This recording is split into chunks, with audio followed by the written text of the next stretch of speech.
పేదలకు అందాల్సిన బియ్యం పెద్దల పాలవుతోంది. పేదల ఆకలి తీర్చేందుకు ప్రభుత్వం అందిస్తున్న బియ్యాన్ని అక్రమార్కులు ఎలుకల్లా బుక్కేస్తున్నారు. అక్రమ రేషన్ బియ్యం పెద్ద ఎత్తున రైస్ మిల్లులకు తరలి తిరిగి ఎఫ్సీఐకి వెళుతోంది. ఈ బ్లాక్ మార్కెట్ దందా 3 పువ్వులు 6 కాయలుగా సాగుతోంది. ప్రభుత్వాలు ఎలాంటి చర్యలు తీసుకుంటున్నా అక్రమార్కుల తీరు మారడం లేదన్న విమర్శలు వినిపిస్తున్నాయి. అక్రమార్కులపై కఠినంగా చర్యలు తీసుకోవాలని స్థానిక ప్రజలు కోరుతున్నారు. ఏకంగా డిప్యూటీ సీఎం పవన్ కళ్యాణ్ కాకినాడ పోర్టులో అక్రమంగా తరలిస్తున్న రేషన్ బియ్యాన్ని పట్టుకుని సీజ్ చేశారు. ఆ తర్వాత కూడా అక్రమార్కుల్లో ఎలాంటి మార్పు రాలేదన్న ఆరోపణలు జోరందుకున్నాయి. తాజాగా నంద్యాల జిల్లా పాణ్యంలో అక్రమంగా రవాణా చేస్తున్న బియ్యాన్ని అధికారులు పట్టుకున్నారు. ఎంపీ బైరెడ్డి శబరితో కలిసి గోదాముల్లో తనిఖీలు నిర్వహించి 1500 క్వింటాళ్ల రేషన్ బియ్యాన్ని సీజ్ చేశారు. గోరుకల్లు తాండాలో 500 బియ్యం ప్యాకెట్లు, తమ్మరాజుపల్లెలో 1000 క్వింటాళ్ల రేషన్ బియ్యం గుర్తించి స్వాధీనం చేసుకున్నారు. అక్రమంగా రేషన్ బియ్యాన్ని నిల్వ చేసే గోదాములపై కఠిన చర్యలు తీసుకుంటామని అధికారులకు ఎంపీ బైరెడ్డి శబరి సూచించారు.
ప్రభుత్వాలు మారుతున్నా కానీ అక్రమ రేషన్ బియ్యం, అక్రమ రవాణా కానీ, అక్రమ నిల్వలు కానీ మారటం లేదు. ఎందుకు ఈ విధమైనటువంటి పరిణామాలు చోటు చేసుకుంటున్నాయి? ప్రభుత్వాలు మారుతున్నప్పటికీ కూడా ఎందుకు దీని మీద కఠిన చర్యలు తీసుకోలేకపోతున్నాయి? లేకపోతే అక్రమ రేషన్ రవాణా అనేది అంత స్ట్రాంగ్గా వేళ్లు ఉనుకుని పోయిందా అనేటువంటి అనుమానాలు కూడా వ్యక్తమవుతున్నటువంటి పరిస్థితి. ఇదే అంశానికి సంబంధించి మనతో మాట్లాడటానికి మా కర్నూలు ప్రతినిధి ధరణి కిషోర్, అలాగే విజయవాడ నుంచి మా కరెస్పాండెంట్ హరీష్ లైవ్లో సిద్ధంగా ఉన్నారు. అలాగే ఇదే అంశానికి సంబంధించి మనతో మాట్లాడటానికి వైసీపీ సీనియర్ నేత బొట్ల రామారావు గారు, అలాగే టీడీపీ సీనియర్ నాయకులు శరత్ చౌదరి గారు కూడా ఉన్నారు. ముందుగా మా ప్రతినిధులతో మాట్లాడి వారితో డిబేట్ కంటిన్యూ చేద్దాం. ముందుగా ధరణి కిషోర్ కర్నూలు నుంచి సిద్ధంగా ఉన్నారు. ధరణి కిషోర్ నమస్తే. ఎస్ ధరణి కిషోర్, ఎలా చూడాలి దీనికి సంబంధించి?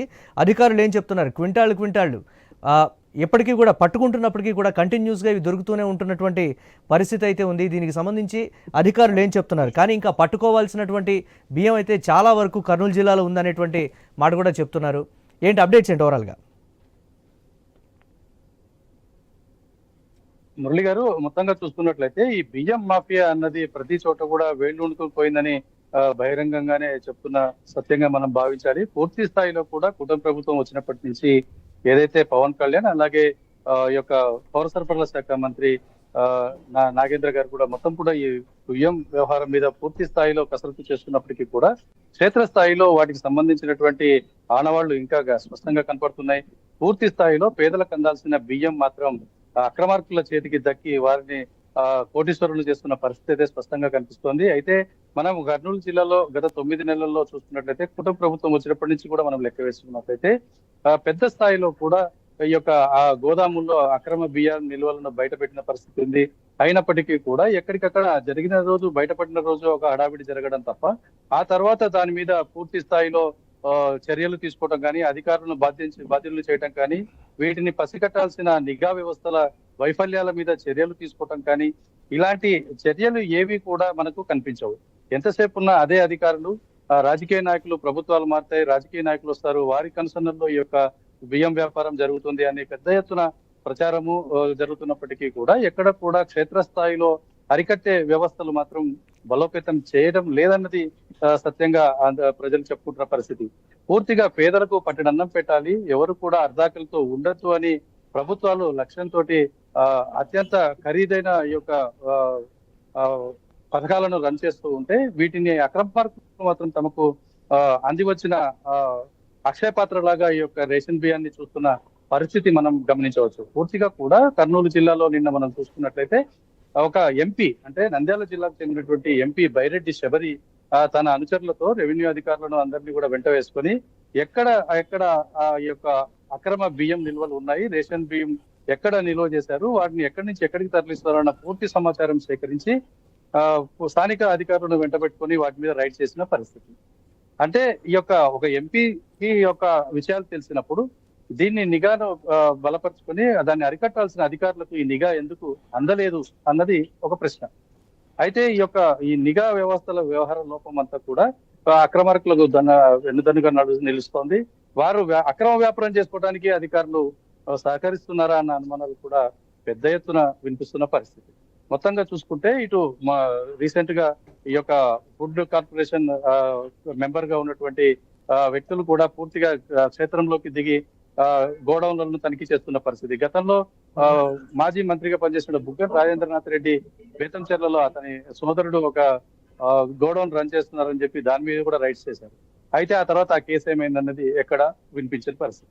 అలాగే నిన్న పాండ్యంలో, అలాగే బనగానపల్లిలో కూడా పెద్ద ఎత్తున పీడిఎస్ రైస్ అక్రమంగా వెళ్ళిపోతుంది అన్న వార్తలు ఉన్న నేపథ్యం పూర్తి స్థాయిలో కూడా ఈ యొక్క అక్రమ బియ్యం అన్నది ఏ ఒక్క నియోజకవర్గానికో పరిమితం కాకుండా పూర్తి స్థాయిలో ఎక్కడికక్కడ రాజకీయ నాయకుల అండదండలతోటే ఈ యొక్క వ్యవహారం నడుస్తోంది అన్నది మాత్రం అక్షర సత్యం, గ్రౌండ్ లెవెల్ ఉన్న రియాలిటీ అని చెప్తున్న పరిస్థితి ఉంది. పూర్తిగా బైరెడ్డి శబరి నిన్న చెప్తున్నది గత 5 సంవత్సరాలు ఏదైతే వైసీపీ ప్రభుత్వం ఉందో వైసీపీ ప్రభుత్వంలో ఈ అక్రమ బియ్యం వ్యాపారాలు చేశారు, దీని వెనుక ఎవరున్నారో కూడా మాకు తెలుసు, కాకపోతే ఇక మీదట సాగనిపోము అని చెప్పి వారు చెప్తున్న పరిస్థితి మనం చూసాం. ఇది మురళి మొత్తంగా చూసుకున్నట్టయితే కర్నూలు జిల్లాలో ఈ యొక్క వ్యవహారం.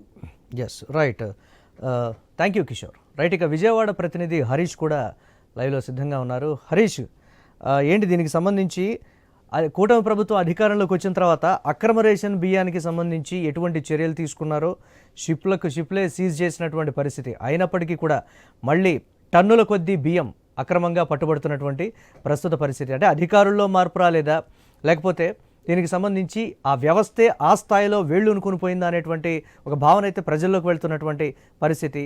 ఫైనల్గా పేదవారికి ఆకలి మాత్రం అలాగే ఉంటుందనేటువంటి రకరకాల విమర్శలు అయితే వ్యక్తమవుతున్నాయి. కూటమి ప్రభుత్వం కానీ లేకపోతే అధికారులు కానీ ఏం చెప్తున్నారు దీనికి సంబంధించి?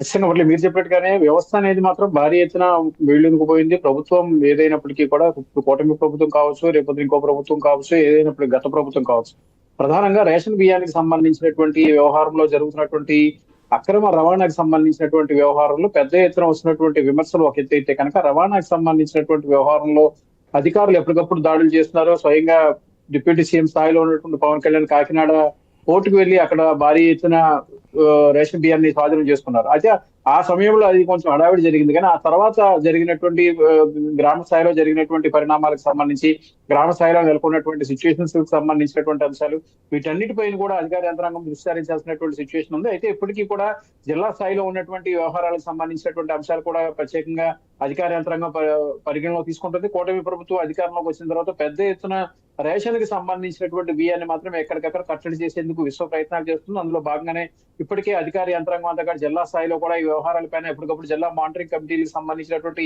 సమావేశాలు జరుగుతున్నాయి. అదేవిధంగా ఫుడ్ సేఫ్టీకి సంబంధించినటువంటి అధికార అధికార యంత్రాంగం, మరి సివిల్ సప్లైస్ కి సంబంధించినటువంటి యంత్రాంగం అంతా కూడా ఎక్కడికక్కడ తనిఖీలు చేస్తున్నప్పటికీ కూడా అక్కడక్కడ ఉన్నటువంటి అక్రమాలకు సంబంధించి గతంలో ఉన్నటువంటి వేళ్లూరుకుపోయినటువంటి వ్యవస్థలకు సంబంధించినటువంటి అంశాలు, వీటన్నిటికీ పైన ఉన్నటువంటి కంట్రోల్ లేనటువంటి వ్యవస్థకు సంబంధించినటువంటి అంశాలు, వీటన్నిటికి సంబంధించినంత వరకు కూడా కొంతమంది దిగువ స్థాయిలో ఉన్నటువంటి అధికారులు కావచ్చు, సిబ్బంది కావచ్చు, ప్రభుత్వాన్ని పక్కదారి పట్టించడం ఒక ఎత్తు అయితే కనుక ప్రభుత్వాల నుంచి వచ్చేటువంటి ఆదేశాలు పట్టించుకోకుండా జిల్లా స్థాయిలో ఉన్నటువంటి వాళ్ళు, మండల స్థాయిలో ఉన్నటువంటి అధికార యంత్రాంగం పూర్తి స్థాయిలో రేషన్ బియ్యానికి సంబంధించినటువంటి వ్యవహారాల పైన దృష్టి సారించలేనటువంటి సిచ్యువేషన్ ఏర్పడింది. అయితే ఇందుకు ప్రధానమైనటువంటి కారణాలు కూడా అనేక విషయాలు కూడా ఇప్పటికే అధికారులు కూడా ప్రభుత్వం దృష్టికి తీసుకొచ్చారు. ఏంటంటే పూర్తి స్థాయిలో సిబ్బంది అందుబాటులో లేకపోవడం, కొంతవరకు కూడా నిఘా వ్యవస్థను కంట్రోల్ చేసేటువంటి పరిస్థితులు రావడం, అదే విధంగా అక్రమాలు జరుగుతున్నటువంటి సమయంలో వెంటనే వేగంగా వెళ్లాలంటే కానీ స్టాఫ్ కూడా అందుబాటులో లేకపోవడం, ఇవన్నీ కూడా కొంతవరకు ఈ రేషన్ బియ్యం అక్రమ రవాణాకు సంబంధించినటువంటి వ్యవహారంలో కొంతవరకు కూడా ప్రభుత్వం ఎంత ప్రయత్నం చేస్తున్నప్పటికీ కూడా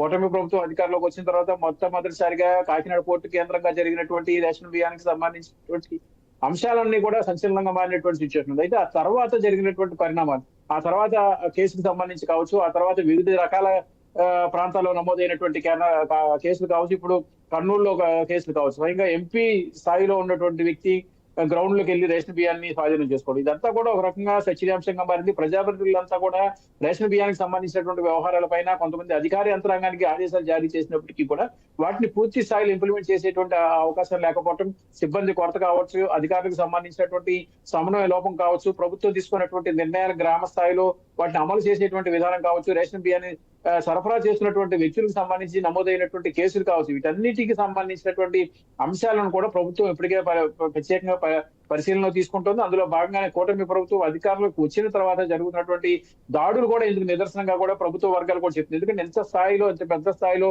స్వయంగా డిప్యూటీ సీఎం వెళ్ళటం కావచ్చు, ఇప్పుడు ఏకంగా ఎంపీ వెళ్ళి అక్కడ ఉన్నటువంటి రేషన్ బియ్యాన్ని పట్టుకోవడం, ఈ రకమైనటువంటి సిచ్యువేషన్స్ అన్ని కూడా ప్రజాప్రతినిధులంతా కూడా రేషన్ బియ్యానికి సంబంధించినటువంటి వ్యవహారాలపైన ప్రత్యేకంగా ఫోకస్ పెట్టు రేషన్ బియ్యాన్ని ప్రజలకు అందించేటువంటి ప్రయత్నం చేస్తున్నటువంటి నేపథ్యంలో ఈ వ్యవహారాలపైన ప్రభుత్వం మరింత సీరియస్ గా వ్యవహరించాల్సినటువంటి సిచ్యువేషన్ అయితే మనకు కనిపిస్తుంది. రైట్, చూద్దాం దీనికి సంబంధించి ప్రభుత్వం ఇప్పటికైనా సరే ఒక కఠినమైనటువంటి చర్యలు తీసుకుంటుందా, లేకపోతే ఒక పటిష్టమైనటువంటి వ్యవస్థను తీసుకొస్తుందా, పూర్తి స్థాయిలో వేళ్ళు ఉనుకుపోయినటువంటి అక్రమ రేషన్కి సంబంధించి ఎటువంటి చర్యలు తీసుకుంటుంది అనేది కూడా చూడాలి. Right, thank you Harish. Right, ఇదే అంశానికి సంబంధించి బొట్ల రామారావు గారు వైసీపీ సీనియర్ నాయకులు అండ్ శరత్ చౌదరి గారు టీడీపీ సీనియర్ నాయకులు ఇద్దరు కూడా లైవ్లో సిద్ధంగా ఉన్నారు. ముందుగా శరత్ చౌదరి గారు నమస్తే. సార్ నమస్కారం సార్.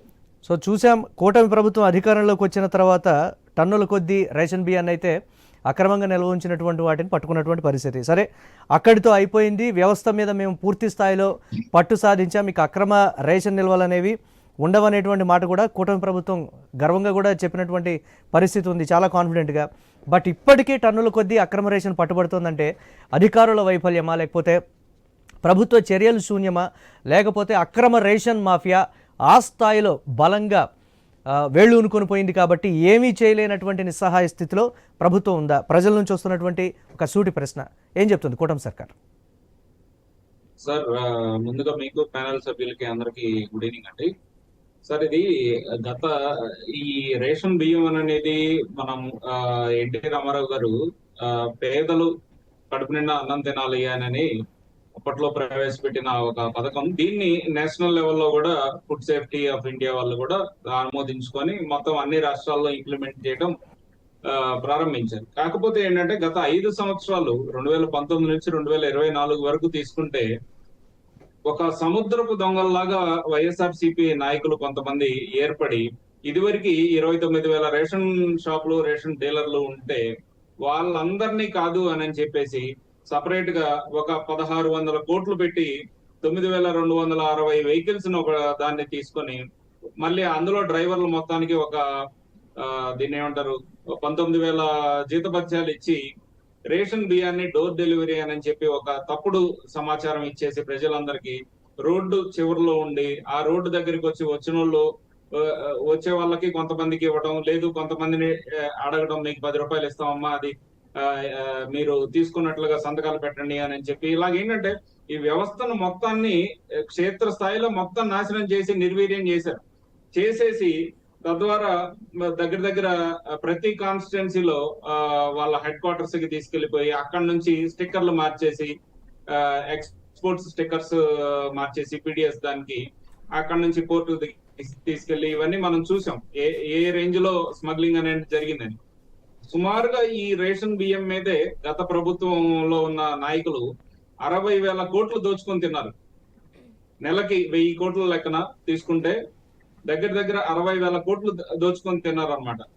దాన్ని మాక్సిమం మనం కంట్రోల్ చేయడానికి వచ్చిన వెంటనే ఏ విధంగా పవన్ కళ్యాణ్ గారు కావచ్చు, నాదెళ్ల మనోహర్ గారు కావచ్చు, వీళ్ళందరూ కృషి చేశారు. ఏ విధంగా పోర్టు మధ్యలో కూడా వెళ్ళి వాళ్ళు సీజ్ ద షిప్ అని చెప్పారు. ఆ తర్వాత జరిగిన పరిణామాలు ఇవన్నీ మనకు తెలుసు. కాకపోతే ఏంటంటే అండి, ఒక వ్యవస్థీకృత నేరానికి వీటన్నిటికీ అలవాటు పడిన వాళ్ళు ఏం చేస్తారంటే దానికి ఆల్టర్నేటివ్స్ ఎత్తుక్కుంటూ ఉంటారు ఎప్పుడు కూడా. సో అలా ఇప్పుడు కూడా కొంతమంది చెదురుమదురు ఘటనలు మనకి కనిపిస్తున్నాయి. కొద్దిగా అక్కడక్కడ మనకి ఇట్లాంటివి కనిపిస్తున్నాయి కానీ, బట్ ఆల్రెడీ కఠిన చర్యలు తీసుకోవడానికి కూటమి ప్రభుత్వం ఆల్రెడీ సంసిద్ధమైంది. అంటే కూటమి ప్రభుత్వం మీద వస్తున్నటువంటి విమర్శలు ఏంటి అని అంటే, ఒక్క నిమిషం శరత్ గారు, కూటమి ప్రభుత్వం మీద వస్తున్నటువంటి విమర్శలు అధికారుల మీద పూర్తి స్థాయిలో పట్టు సాధించలేకపోవడం, అక్రమ రేషన్ మాఫియా అసలు సూత్రధారులు ఎవరు, పాత్రధారులు ఎవరు, వాళ్ళని రికగ్నైజ్ చేయడంలో, గుర్తించడంలో, వాళ్ళ మీద చర్యలు తీసుకోవడంలో జాప్యం చేస్తోంది. వెనక నుంచి ఎవరో ఏదో నడిపిస్తున్నారు కాబట్టి ఇప్పటికీ కూడా అక్రమ రేషన్ అనేది యథేచ్ఛగా నడుస్తోంది అనేటువంటి ఒక మాట ఏం చెప్తుంది దీని మీద?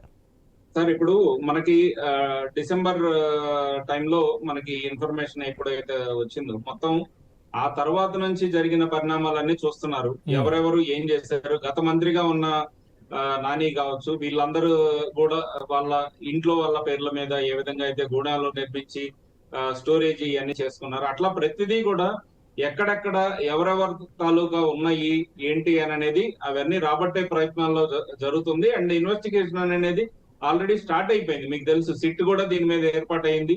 వాటికి సంబంధించి కూడా అధికారులందరూ వర్క్ చేస్తున్నారు. అన్ని కూడా వివరాలు కొంచెం కొంచెంగా రాబడుతున్నారు. కాకపోతే ఏంటంటే ఓన్లీ ఇది ఒక్క పని మీదనే కాదు కాబట్టి మల్టిపుల్ వర్క్స్ ఉంటాయి, అన్నిటి మీద కూడా కేటాయించాలి కాబట్టి చూద్దాం. మీరు ఇదివరకు మీద కంపారిటివ్ గా చూసుకుంటే చాలా వరకు అరికట్టడం అయితే జరిగిందండి. కానీ యథేచ్ఛగా మాత్రం ఆ అక్రమ రేషన్ అనేది, ఆ దందా అనేది ఇంకా కొనసాగుతూనే ఉంది. పూర్తి స్థాయిలో నిర్మూలించాలి అని అంటే ఇంకా చాలా కసరత్తు చేయాలి, ఒక పర్టికులర్గా ఒక వ్యవస్థ ఏర్పడాలనేటువంటి ఒక విమర్శ అయితే వస్తుంది. మాట్లాడదాం దీని మీద. Right, please. ఇదివరకు పవన్ కళ్యాణ్ గారు ఒక మాట అన్నారు, మీకు గుర్తుందో లేదో, స్మగ్లర్స్ ని మనం ఒక దగ్గర అరికట్టలేకపోతే దాని తర్వాత వాళ్ళు ఏమైనా స్మగుల్ చేయొచ్చు. ఈ రోజు బియ్యం అని అన్నారు, రేపు ఇంకోటి స్మగుల్ చేస్తారు. అట్లాంటిది వీళ్ళందరూ ఏంటంటే ప్రతిపక్షం చెప్తున్నటువంటి మాట ఏంటి, ఒక్క నిమిషం శరత్ గారు, ప్రతిపక్షం చెప్తున్నటువంటి మాట ఏంటి అని అంటే, ఎస్ అప్పుడు మేము అధికారంలో ఉన్నప్పుడు అక్రమ రేషన్ అనేటువంటి విమర్శలు చేశారు, ఇప్పుడు మీరే అధికారంలో ఉన్నారు కదా, మీరు ఎందుకు నియంత్రించలేకపోతున్నారనే విమర్శలు అయితే చేస్తున్నారు. ఒకసారి మాట్లాడదాం వారితో కూడా. ఎస్, ఇక బొట్ల రామారావు గారు వైసీపీ సీనియర్ నాయకులు ఉన్నారు. రామారావు గారు నమస్తే. సో కూటమి సర్కార్ చెప్తున్నటువంటి సమాధానం అది. సో పూర్తి స్థాయిలో ఇంకా చేయాలంటే చాలా కసరత్తు చేయాల్సినటువంటి పరిస్థితి ఉంది. కానీ గతంలో కన్నా ఇప్పటివరకైతే నియంత్రించగలిగాం, అక్కడక్కడ దొరుకుతుంది తప్ప గతంలో తిరిగినంత విచ్చలవిడిగా అక్రమ రేషన్ అనేది లేదు, అప్పుడున్నంత మాఫియా లేదనేటువంటి ఒక మాట అయితే చెప్పారు వారు. ఎలా చూడాలి దాన్ని? ఇక్కడ అంశం అంటే శరత్ చంద్ర గారు చెప్పే దాంట్లో మొత్తం ఎన్టీఆర్ హయాం నుంచి పీడిఎస్ రైస్ వచ్చిందని చెప్పడం అనేది వచ్చే అబద్ధం. ఎందుకంటే అంతకు ముందు నుంచే ఉన్నటువంటి కేంద్ర ప్రభుత్వం నిర్వహిస్తున్నటువంటి ఇది వ్యవస్థ, ఇది స్కీమ్. అట్లాగే కోట్ల విజయ భాస్కర్ రెడ్డి గారు ఎన్నికలకు ముందు ₹90 ఏదైతే పెట్టారు, తర్వాత ఎన్టీ రామారావు గారు ₹2 బియ్యం పథకం అని చెప్పి అది ఫేమస్ అయిపోయింది. ఇప్పుడు నడుస్తున్నటువంటి అంశం అది. అట్లాగే రేషన్ వెహికల్స్ మీద దుమారం ఎత్తుతున్నటువంటి వీళ్ళకి దమ్ము ధైర్యం ఉందా వాటిని తొలగించడానికి? మొదట తొలగిస్తామని చెప్పి ప్రయత్నం చేసి విఫలమయ్యారు. ఎందుకంటే డోర్ డెలివరీ ఏదైతే చేసేటటువంటి అంశం నేరుగా ఆ యొక్క రేషన్ వెహికల్ ద్వారా నేరుగా ఇంటి దగ్గరికి తీసుకొచ్చినటువంటి అంశము, అది ప్రజలందరూ స్వాగతించారు. సక్సెస్ అయినటువంటి స్కీమ్ ని వీళ్ళు చేత కాకుండా చేయలేక చేస్తున్నారు. ఇక్కడ నెలకు 1000 కోట్లు దోచుకున్నారు అనేది ఇదంతా కూడా అబద్ధపు ఆరోపణలు. అసలు నేనేమంటున్నానంటే, అసలు ఈ ప్రభుత్వం వచ్చిన తర్వాత పవన్ కళ్యాణ్, నాదెళ్ల మనోహర్ గారు సీజ్ ద షిప్ అని ఒక డ్రామా చేశారు. అక్కడ వాస్తవంగా ఏంటండి, వాస్తవంగా అక్కడ పక్కనే ఉన్నటువంటి కర్ణాటక వెంకటేశ్వరరావు షిప్ ని దాని గురించి ఏం పట్టించుకోవాలి. అదేది వాళ్ళ ఆర్థిక మంత్రి పయ్యావుల కేశవ్ బియ్యంకూడదని చెప్పేసి దాన్ని వదిలిపెట్టారు. అసలు బియ్యం మాఫియా గురించి మాట్లాడుకుంటుంటే ఇది ఎక్కడి నుంచి స్టార్ట్ అయింది? ఇది చంద్రబాబు మానస పుత్రిక, ఇది బెల్ట్ షాపులు ఇప్పుడు కూడా జరుగుతున్నాయి. మేము వీటన్నిటిని నిరోధానికి ఇసుకని కానీ ఈ యొక్క నిరోధానికి సెప్పని పెడితే దాన్ని రద్దు చేశారు కదండి వీళ్ళు. అట్లా నేనేమంటున్నానంటే, అసలు ఇప్పుడు సివిల్ సప్లై వ్యవస్థలో చాలా జుగుప్సాకరమైనటువంటి అంశం, చాలా ఇబ్బందికరమైనటువంటి అంశం ఏంటంటే అసలు వీళ్ళు వచ్చి దాదాపు 11 నెలలు అవుతుంటే ఇప్పటికి కూడా వైసీపీ అని చెప్తారే, అది ఎంతవరకు సమంజసం మీరు కూడా ఆలోచించాలి.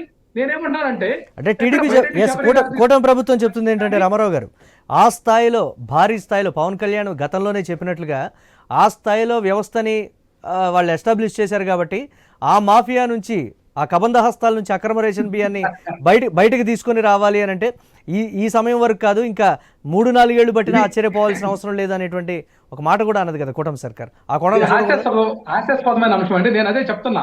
వైరెడ్డి శబరి గారు ఏంటంటే అక్కడ ఎంపీగా ఉన్నారు, కొన్ని నియోజకవర్గాలు ఎమ్మెల్యేలతోటి వాళ్ళకి తేడాలు ఉన్నాయి కాబట్టి ఆవిడ ఇది ఎంత కూడా ఏం జరుగుతుంది 175 నియోజకవర్గాల్లో కూడా ఆ ఎమ్మెల్యేలు లేకపోతే ఆ ఇన్ఛార్జీలు ఉంటారు, వాళ్ళ కనుసన్నలో జరుగుతున్నటువంటి అంశం. నెలకు 30 లక్షల వరకు ఈ పేదల బియ్యం నుంచి వీళ్ళు సంపాదన చేసుకుంటున్నారు. ఇది అవి అక్రమార్కులుగా తయారై ఎమ్మెల్యేలు ప్రోత్సహిస్తున్నటువంటి వ్యవస్థ. నేనేమంటున్నాను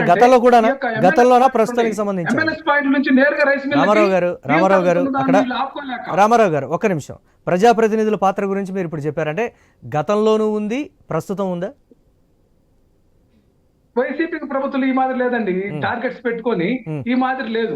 ఎక్కడన్నా చిల్లర మల్లరగా ఎక్కడైనా ప్రభుత్వాల్లో జరుగుతుంది చిల్లర మల్లరగా, కానీ అసలు 175 నియోజకవర్గాలు జరుగుతుందండి రేషన్ మాఫీ. ఏ మండలంలో లేదు, వచ్చిన మార్క్ ఏ మండలంలో లేదు. ప్రతి నియోజకవర్గం నుంచి ఈ రోజు రమారమి 30 లక్షలు తగ్గకుండా ఈ రేషన్ మాఫియా ద్వారా జరుగుతున్నటువంటి అంశం. నేనేమంటానంటే ఈ యొక్క ఎమ్మెల్యేస్ పాయింట్ల నుంచి నేరుగా ఏదైతే రైస్ మిల్లర్స్ కానీ లేకుంటే గోడౌన్స్ కానీ తరలించేటటువంటి పరిస్థితిని వీళ్ళు ఎందుకు అడ్డుకోవట్లేదు? నేనేమంటానంటే 3/11/2024 ఆ రోజు జరిగినటువంటి ఏపీ కేబినెట్ నిర్ణయాల్లో ఈ బియ్యం గురించి కూడా ప్రస్తావన జరిగి దీన్ని కట్టడి చేయాలని చెప్పారు. ఇప్పటికి ఎన్ని మాసాలు అవుతుందండి? దాదాపు 5 నెలలు 6 నెలలు అవుతుంటే ఈ రోజు కూడా వీళ్ళు ఇప్పుడు ప్రతిరోజు జరుగుతానే ఉందండి. ఇది ఎక్కడ వైరెడ్డి శబరి గారు ఎక్కడికెక్కడికో వెళ్ళి చేసిన దాని వల్ల ఇది బయటకు వచ్చినటువంటి అంశం కాదండి. ప్రతిరోజు నిత్యం జరుగుతున్నటువంటి అంశమే, ఇది ప్రతి చోట జరుగుతున్నటువంటి అంశమే. దీన్ని వీళ్ళు ఎంతసేపటికి వైసీపీ మీదనో మరొకరి మీదనో దీన్ని అంతా కూడా రుద్దడానికి ప్రయత్నం చేస్తున్నారు తప్ప ఇదంతా కూడా తెలుగుదేశం పార్టీ సంబంధించినటువంటి అధినాయకత్వం ప్రోత్సాహంతో జరుగుతుంది. దీన్ని నివారించడానికి సివిల్ సప్లై కానీ అట్లాగే ఫుడ్ కమిషన్ కానీ ఎమ్మెల్యేస్ పాయింట్స్ ఇన్ఛార్జీలు, ఎన్ఫోర్స్మెంట్ డీటీలు, రకరకాల వ్యవస్థ ఉంది, పోలీసు. అంటే పార్టీలకి అంటే రామారావు గారు, పార్టీలకు సంబంధం లేకపోయినప్పటికీ కూడా ఏ ప్రభుత్వాలు ఏ పార్టీ అధికారంలోకి వచ్చినా కానీ ఆ మాఫియాకి డెఫినెట్గా అధికారంలో ఉన్నటువంటి పార్టీలు అనేవి సపోర్ట్ చేయాలి, లేకపోతే వ్యవస్థ అంతా కూడా అల్లకల్లోలం అయ్యేటువంటి పరిస్థితి ఉంది, మాఫియా నుంచే ప్రభుత్వాలకు బెదిరింపులు వస్తాయనేటువంటి గతంలో కూడా రకరకాల విమర్శలు వచ్చాయి కదా, ఆ కోణంలో చూడకూడదు?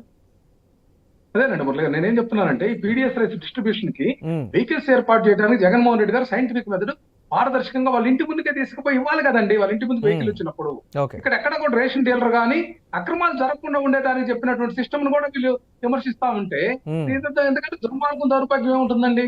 ఎవరైనా సరే ఒక మంచి పని, మంచి విధానం సైంటిఫిక్ మెథడ్ లో తీసుకుపోతున్న దాన్ని ఇంకా మెరుగైనప్పుడు పద్ధతుల్లో తీసుకోవాలి గానీ ఆ వ్యవస్థను కూడా అనుమానించి లేకపోతే దాన్ని అవహేళన చేసి దాన్ని తీసేస్తామని చెప్పి గతంలో చెప్పి ఇవన్నీ కూడా ఈ యొక్క ప్రభుత్వాలు ఏంటంటే తమ మార్పు నిరూపించుకోవాలి, తాము లబ్ధి పొందాల్సిందే. ఈ యొక్క మాఫియాని ఎవరు ఆపరండి, ఎందుకంటే ఎమ్మెల్యేల చేత నడుపుతుంది ప్రభుత్వంలో పెద్దలకు తెలియదా? ఇప్పుడు ముఖ్యమంత్రి గారి నియోజకవర్గంలో జరగట్లేదా? లేకపోతే ఉప ముఖ్యమంత్రి గారి నియోజకవర్గంలో కూడా పోయిన వారంలో జరిగింది కదండి, పిఠాపురంలో ఏదైతే కొత్తపల్లి ఏదో ఒక గ్రామం నుంచి తీసుకుపోతున్నారని, ఏదైతే నాదెళ్ల మనోహర్ గారు పౌర సరఫరాల శాఖ మంత్రి నియోజకవర్గంలో జరగట్లేదు చెప్పమనండి. అట్లాగే ఒకసారి ఫైనల్ గా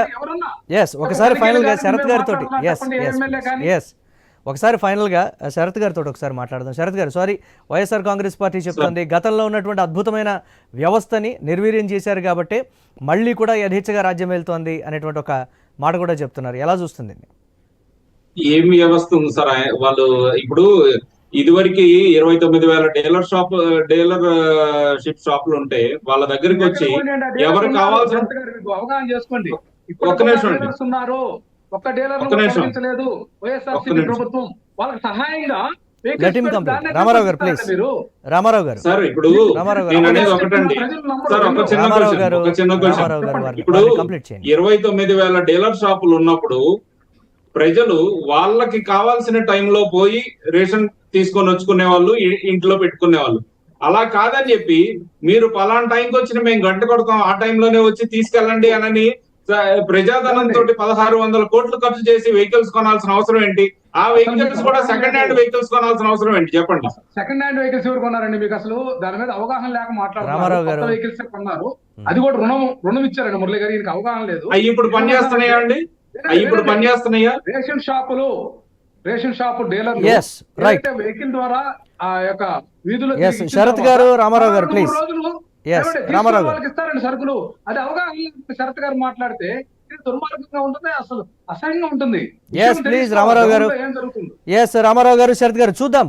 కాకపోతే ఏంటంటే ప్రజల్లో ఉన్నటువంటి భావన ఏంటి అంటే ఎన్ని పార్టీల అధికారంలోకి వచ్చినా, అది కూటమి ప్రభుత్వం లేకపోతే వైఎస్ఆర్ కాంగ్రెస్ పార్టీ లేకపోతే ఇంకే పార్టీ అధికారంలోకి వచ్చినా ఎందుకు పేదవాళ్ళకు అందాల్సినటువంటి బియ్యాన్నే బుక్కుతున్నారు, ఎందుకు తినేస్తున్నారు, వాటి మీద లక్షలు కోట్లు సంపాదించి మీరేం బాగుపడతారనేటువంటి శాపనార్థాలు కూడా పెడుతున్నటువంటి పరిస్థితి ఉంది. ప్రభుత్వాలు కావచ్చు లేకపోతే ఇతరత్ర దీనికి సంబంధించి ఒక కఠినమైనటువంటి నిర్ణయాలు తీసుకుంటే తప్ప ఈ అక్రమ రేషన్ అనేటువంటి ఒక మాఫియాని పూర్తి స్థాయిలో నిర్మూలించేటువంటి పరిస్థితి అయితే ఉండదనేటువంటి భావన అయితే వ్యక్తమైంది. థ్యాంక్ యూ రామారావు గారు, శరత్ గారు, డిబేట్లో పార్టిసిపేట్ చేసి